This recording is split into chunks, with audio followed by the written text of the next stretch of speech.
अरे बच्चों नमस्कार, मैं देवेश कुमार। कल मैंने आपको गॉस की प्रमेय पर आधारित न्यूमेरिकल्स बताए थे।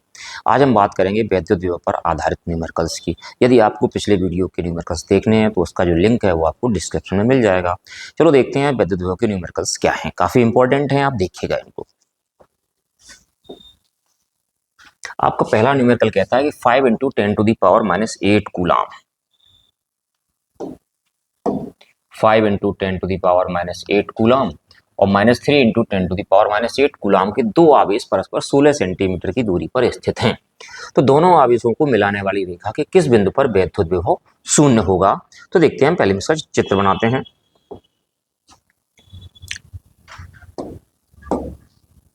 मान लेता हूं ये हमारे पास रेखा है, इसका ये वाला पॉइंट ए है और ये पॉइंट हमारे पास बी है और ये कंप्लीट दूरी हमारे पास 16 सेंटीमीटर है। Q पर आवेश 5 × 10⁻⁸ कूलाम रखा हुआ है। इसको हम Q1 मान लेते हैं। Q1 हमारे पास है 5 × 10⁻⁻8 कूलाम और Q2 है हमारे पास -3 × 10⁻⁸ कूलाम। तो Q2 हमने लिख दिया यहाँ पे -3 × 10⁻⁻8 कूलाम। क्वेश्चन में कहा जा रहा है दोनों आवेशों को मिलाने वाली रेखा के किस बिंदु पर वैद्युत विभव शून्य होगा। मैं मान लेता हूं कि पॉइंट हमारे पास बिंदु सी है जहां वैद्युत विभव शून्य हो जाएगा। अगर मैं इस तरफ वाली दूरी x मान लेता हूं तो इस तरफ वाली दूरी कितनी बचेगी? कंप्लीट दूरी हमारे पास कितनी है? 16 सेंटीमीटर है। तो 16 में से x चला जाएगा तो हमारे पास बचेगा 16 - x सेंटीमीटर।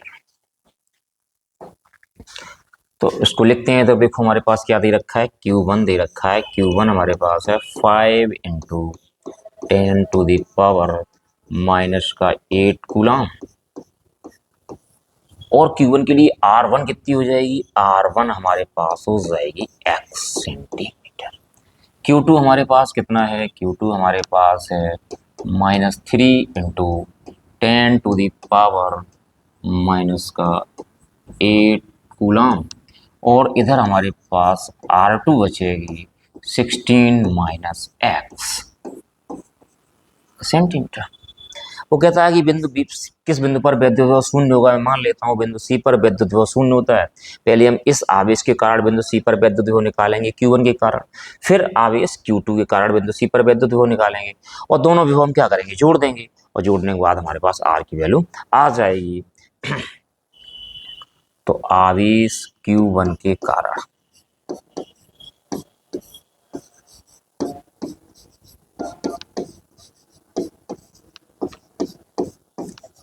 बिंदु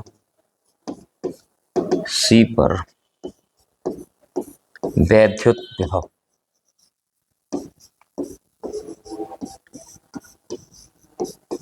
अच्छा, वैद्युत विभव का फॉर्मूला क्या होता है? बिंदु आवेश के कारण वैद्युत विभव का फॉर्मूला होता है V = 1/4πε0 Q/R। तो यहाँ से हम V1 निकाल लेते हैं। V1 = 1/4πε0 Q1 अपॉन कितना हो जाएगा? R1 हो जाएगा।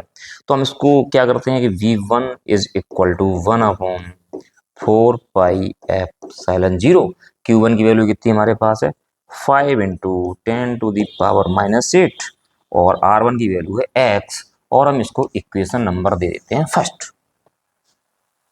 तो ये हमारे पास आवेश Q1 के कारण बिंदु सी पर विभव निकल के बाहर आ गया।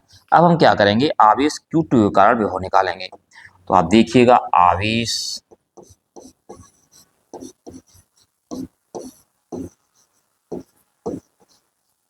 Q2 के कारण बिंदु सी पर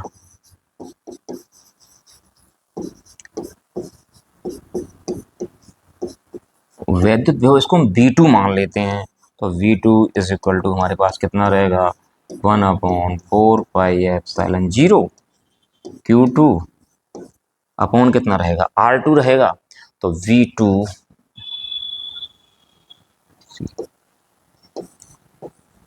V2 is equal to 1/4 pi Q2 की वैल्यू हमारे पास कितनी है, -3 into 10⁻⁻8 upon 16 - x।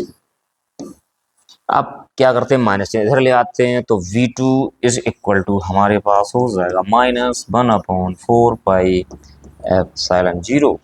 3 into 10⁻⁻8 on 16 - x। Equation number second. हमें क्या चाहिए, बिंदु सी पर उसने कहा परिणामी विभव शून्य होना चाहिए, तो बिंदु सी पर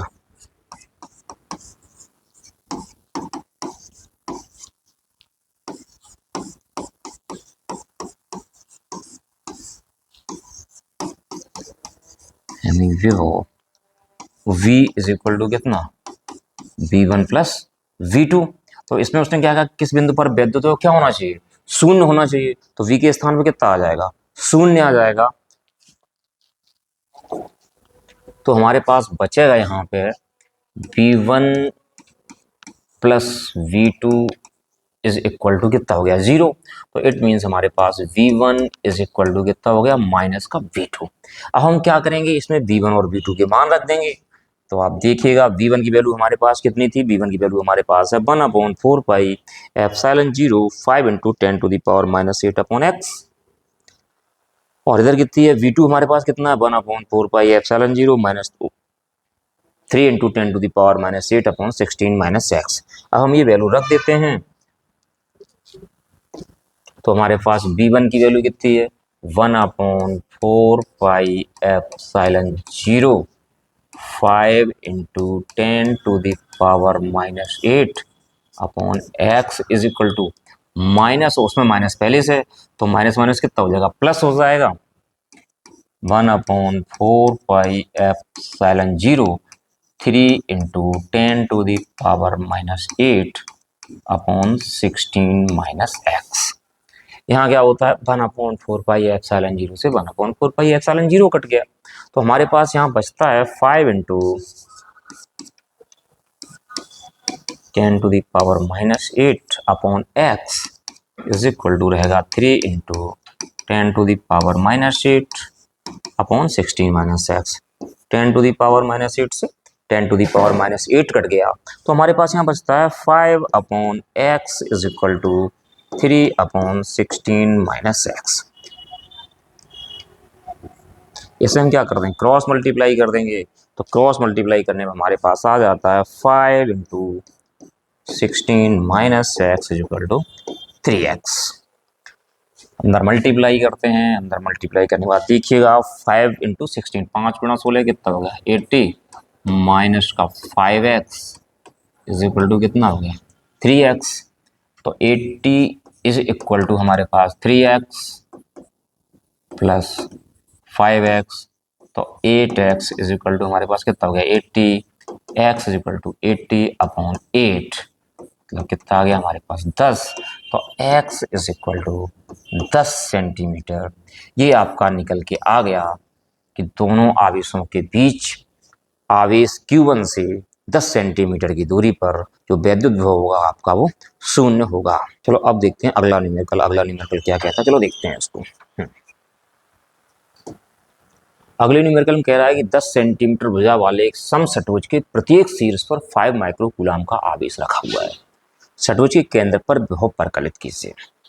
जैसे मैंने ये फिगर बना लिया है, इसकी ये भुजा 10 सेंटीमीटर है, ये भुजा भी कितनी रहेगी, 10 सेंटीमीटर, ये भी 10 सेंटीमीटर, ये भी 10 सेंटीमीटर, ये भी 10 सेंटीमीटर, ये भी 10 सेंटीमीटर। और प्रत्येक पर हमारे पास आवेश कितना रखा हुआ है, 5 माइक्रोकूलम रखा हुआ है। तो 5 माइक्रोकूलम मतलब 5 इंटू 10⁻⁻6। हमें इसके केंद्र पर विभव निकालना है। अगर हमें केंद्र पर विभव निकालना है तो केंद्र पर विभव निकालने के लिए अगर सपोज दैट हम बिंदु ए से विभव निकालते हैं, यहाँ से यहाँ तक की डिस्टेंस चाहिए। अगर बी पे निकालते हैं तो बी से ओ तक की डिस्टेंस चाहिए। सी से निकालते हैं तो बिंदु सी से ओ तक की डिस्टेंस चाहिए। अगर यहाँ से निकालते हैं तो टी से ओ तक की डिस्टेंस चाहिए, ई से ओ तक की डिस्टेंस चाहिए, एफ से ओ तक की डिस्टेंस चाहिए। अब ये डिस्टेंस कहाँ से आएगी, सिर्फ उसने क्या दे रखा है क्वेश्चन में, आपको सिर्फ एक भुजा दे रखी है 10 सेंटीमीटर। सबसे पहले आप समझिएगा यहां से ये पूरा एंगल कंप्लीट एंगल ये कितने का हुआ, कंप्लीट एंगल हमारे पास 360 अंश का होगा, ध्यान से समझिएगा 360 अंश का होगा। बात किसकी है, बात है समचतुर्भुज की। जब तो ये प्रत्येक कोण कितने कितने का हो जाएगा, ये भी 60 डिग्री हो जाएगा, ये भी 60 डिग्री हो जाएगा, ये भी 60 डिग्री हो जाएगा, ये भी 60 डिग्री हो जाएगा, ये भी 60 डिग्री हो जाएगा, और ये भी 60 डिग्री हो जाएगा। तो ये प्रत्येक कोण कितने होगा, प्रत्येक कोण हमारे पास 60 अंश का हो गया। अच्छा 60 अंश की बात आती है, अब बात करते हैं। अच्छा यहाँ पे क्या होता है कि समचतुर्भुज का जो प्रत्येक कोण होता है वो हमारे पास 120 का होता है। कितने का होता है, 120 का होता है। ये रेखा क्या करेगी, इसका अर्धक करेगी, तो अर्धक करेगी, ये वाला कोण कितने का बचेगा, ये वाला कोण भी 60 अंश का बचेगा, ये 60 का हो गया। किसी त्रिभुज के तीनों कोणों का योगफल कितना होता है, किसी त्रिभुज के तीनों कोणों का योगफल होता है 180 अंश। 180 अंश अगर यहाँ देखा जाए, ये भी 60 का, ये भी 60 का, कितने पार्ट्स हो जाएंगे इसके, 1 2 3 4 5 6। तो इसमें हम क्या करते हैं, 6 से डिवाइड कर देते हैं, तो हमारे पास कितना हो गया 60 अंश। अब कहने का अर्थ है प्रत्येक त्रिभुज का बचेगा, ये भी 60 का बचेगा। जब त्रिभुज के तीनों कोण 60-60 अंश के हैं तो त्रिभुज कैसा होगा, त्रिभुज समबाहु होगा। और समबाहु त्रिभुज की प्रत्येक भुजा कैसी होती है, बराबर होती है। तो ये भुजा 10 की, तो ये भी कितनी की रह जाएगी, 10 सेंटीमीटर की रह जाएगी। ये कितने की रह जाएगी, ये भी 10 सेंटीमीटर की। यही कंडीशन यहाँ पे हो जाएगी, यही कंडीशन यहाँ पे हो जाएगी, यही कंडीशन यहाँ पे हो जाएगी, और यही कंडीशन यहाँ पे हो जाएगी। तो कहने का अर्थ है हमारे पास, पहले हम क्यू लिखते हैं।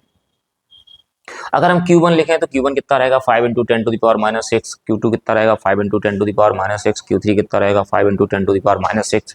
Q4 कितना रहेगा, 5 into 10 to the power minus 6 रहेगा। Q5 भी इतना ही रहेगा, Q6 भी इतना ही रहेगा। R1 10 centimetre, R2 10 centimetre, R3 10 centimetre, R4 10 centimetre, R5 10 centimetre, R6 भी 10 सेंटीमीटर ही रहेगा। जब हम बिंदु ए के कारण विभव निकालेंगे, फिर बिंदु बी के कारण विभव निकालेंगे, सी के कारण निकालेंगे, डी के कारण निकालेंगे, ई के कारण निकालेंगे, एफ के कारण निकालेंगे। बिंदु पर जो विभव होंगे लगभग लगभग लगभग क्या सभी के विभव कैसे आएंगे, समान आएंगे। तो सबसे पहले क्या करते हैं, एक के कारण विभव निकाल लेते हैं, फिर उसमें क्या करते हैं 6 का मल्टीप्लाई कर देते हैं। सबसे पहले हमने लिखा Q इज इक्वल टू हमारे पास 5 माइक्रोकूलम है। 5 माइक्रोकूलम का मतलब 5 into 10 to the power minus 6 coulomb. ठीक। अच्छा R क्या रहेगा हमारे पास, R रहेगा 10 सेंटीमीटर, और 10 सेंटीमीटर को बदल देते मीटर में, 10 गुणा 10 पे घात माइनस के 2 मीटर। आवेश Q के कारण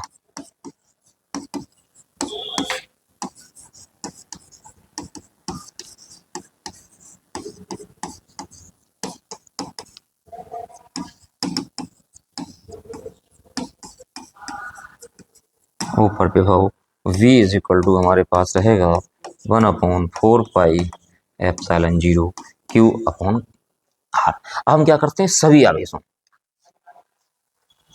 6 आवेशों के कारण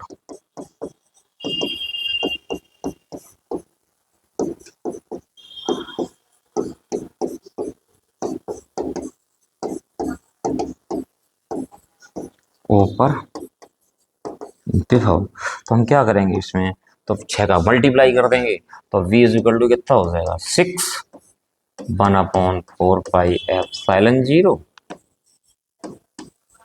Q अपॉन कितना हो जाएगा हमारे पास R हो जाएगा।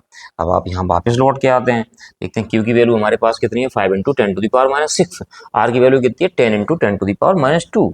हम लगा देते हैं, तो V इज इक्वल टू हमारे पास 6 1/4 पाई एप्सिलॉन 0 वैल्यू कितनी होती है 9 इंटू 10 टू द पावर 9, और Q की वैल्यू कितनी है 5 into 10 to the power minus 6, और अपॉन R की वैल्यू हमारे पास है 10 into 10 to the power minus 2। सबसे पहले क्या करते हैं, हम घातें सेपरेट कर देते हैं। 6 हमारे पास क्या बचेगा 9 इंटू 5, इधर 10 टू दी पावर 3 बच जाएगा, प्लस की 9 है माइनस की 6 है, और ये हमारे पास 10 टू दी पावर माइनस 2 ऊपर जाएगा, किसका हो जाएगा प्लस का हो जाएगा, अपॉन कितना बचा हमारे पास 10 बचा। 10 से एक पावर खत्म हो जाती है हमारे पास, तो v इज इक्वल टू हमारे पास कितना बचा 6 into 9 into 5 into 10 to the power 4, एक पावर ये 3 पावर ये, तो हमारे पास बचा v is equal to 6 into 9 into 5 into 10 to the power 4। 6 पंजे कितने होते हैं 30 होते हैं। 30 गुणा 9 गुणा 10 पे घात कितना बचा हमारे पास 4। 30 गुणा 9 कितना हुआ 270 हो गया। 270 गुणा 10 पे घात कितना बचा 4। 0.2 अंक हम इधर किसका देते हैं तो v इज इक्वल टू हमारे पास हो जाएगा 2.7 इंटू 10⁶ वोल्ट। तो ये रहा आपका षट्भुज के केंद्र पर विभव। अब देखते हैं अगला न्यूमेरिकल क्या कहता है देखिएगा आप। अगले न्यूमेरिकल में कहता है कि 12 सेंटीमीटर त्रिज्या के 12 सेंटीमीटर त्रिज्या वाले एक गोलीय चालक के पृष्ठ पर 1.6 इंटू 10⁻7 कूलाम का आवेश एक समान रूप से वितरित है। तो इसमें 3 पार्ट्स हैं। पहला पूछ रहा है गोले के अंदर, दूसरा पूछ रहा है गोले के ठीक बाहर, तीसरा 18 सेंटीमीटर की दूरी पर। तो सबसे पहले क्या होता है कि हमारे पास जो गोले के अंदर होता है, गोले के अंदर तो हमारे पास जो वैद्युत क्षेत्र है तो शून्य रहेगा, आपको डेरिवेशन में बता दिया गया है। तो गोले के अंदर वैद्युत क्षेत्र कितना रहेगा शून्य रहेगा। तो फर्स्ट पार्ट में लिख देते हैं E in is equal to 0। Second part के लिए हमारे पास क्या है गोले के ठीक बाहर, तो Q हमारे पास कितना रहेगा, Q हमारे पास रहेगा 1.6 इंटू 10⁻⁻7 कूलम। और ठीक बाहर के लिए R कितना रहेगा, R हमारे पास रहेगा 12 सेंटीमीटर। 12 सेंटीमीटर में क्या करें मीटर में चेंज कर देंगे तो 12 गुणा 10 पे घात कितना हो जाएगा 2 मीटर। तो यहाँ से हमें E पूछ रहा है। बिंदु आवेश के कारण जो वैद्युत क्षेत्र होता है उसका फॉर्मूला क्या होता है, उसका फॉर्मूला हमारे पास होता है E is equal to 1/4πε0 Q/r²। तो आप देख लीजिएगा E is equal to 1/4πε0 Q/r²। तो 1/4πε0 की वैल्यू होती है 9 इंटू 10⁹ इंटू Q की वैल्यू होती है 1.6 इंटू 10⁻⁻7 और R²। तो R हमारे पास कितना है 12 इंटू 10⁻⁻2 का होल स्क्वायर। चलो इसको सॉल्व कर लेते हैं। सबसे पहले क्या करते हैं हम घातें सेपरेट करते हैं। तो E इज इक्वल टू हम पहले यहीं सॉल्व करते हैं। तो E इज इक्वल टू हमारे पास कितना बचा 9 इंटू 1.6 इंटू 10⁻ कितना बचा 10⁻ बचा 2। और यहाँ हमारे पास स्क्वायर कर देंगे 12 इंटू 12 इंटू 10⁻⁻4। 3 से काट देते हैं 3 3 9 3 चौको 12, 3 से फिर काट देते हैं 4। तो हमारे पास E इज इक्वल टू कितना बचा, E इज इक्वल टू बचा 1.6/16 और 10⁻2 और इंटू 10⁻4 प्लस के हो जाएंगे। तो ऊपर क्या करते हैं E इज इक्वल टू हमारे पास इससे काट देते हैं, कितनी बार कट जाएगा 0.1 बार कट जाएगा। 0.1 इंटू 10⁻ कितना हो गया 6। या E इज इक्वल टू हो गया, पॉइंट हटा देते हैं,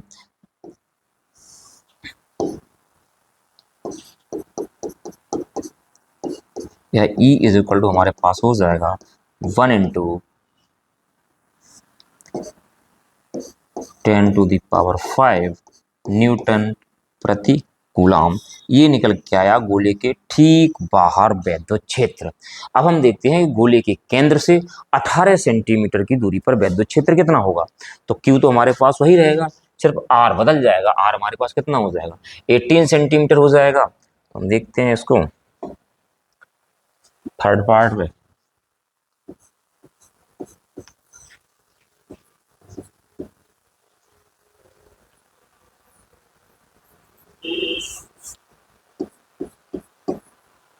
थर्ड पार्ट में R कितना Q कितना रहेगा हमारे पास, Q रहेगा ये